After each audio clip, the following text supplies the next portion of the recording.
Welcome back to my YouTube channel Ambika vlogs.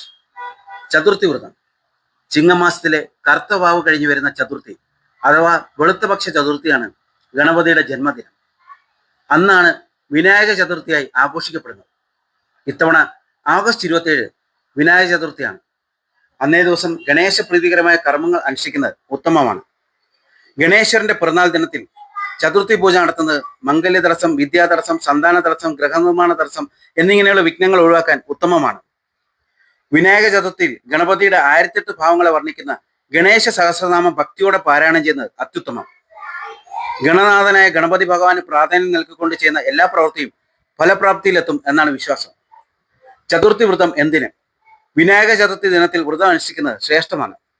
ചതുർത്ഥി വ്രതം എന്നറിയപ്പെടുന്ന ഈ വ്രതം അനുഷ്ഠിച്ചാൽ അടുത്ത വിനായക ചതുർത്ഥി വരെയുള്ള ഒരു വർഷക്കാലം ഗണേശ പ്രീതിയിലൂടെ സർവ്വവിഘ്നങ്ങൾ നീങ്ങി ഉദ്ദിഷ്ട കാര്യലബ്ധി ഉണ്ടാവുമെന്നാണ് വിശ്വാസം. ചതുർത്ഥി വ്രതം അനുഷ്ഠിക്കുന്നത് എങ്ങനെ? ചതുർത്ഥിയുടെ തലേന്ന് മുതൽ വ്രതം ആരംഭിക്കണം. എല്ലാ വ്രതാനുഷ്ഠാനം പോലെ തലേന്ന് മത്സ്യമാംസാദികൾ ഉപേക്ഷിക്കുക.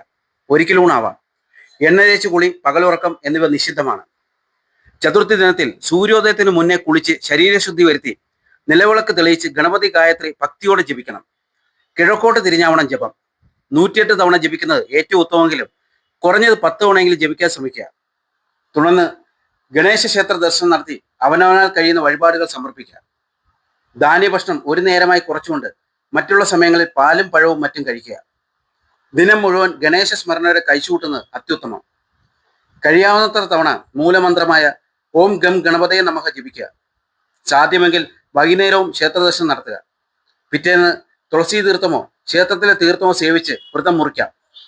ഉദ്ദേശ കാര്യസിദ്ധിക്ക് ചതുർത്ഥി വ്രതം ഉത്തമമാണ്. കേതുദശാദോഷം അനുഭവിക്കുന്നവർ ദോഷപരിഹാരമായി വിനായക ചതുർത്ഥി ദിനത്തിൽ ഗണേശ പൂജ, ഗണപതി ഹോമം എന്നിവ നടത്തിയാൽ അതിവേഗം ഫലസിദ്ധി ലഭിക്കും. വീഡിയോ ഇഷ്ടമായെങ്കിൽ സബ്സ്ക്രൈബ് ചെയ്യാൻ മറക്കല്ലേ. Thank you.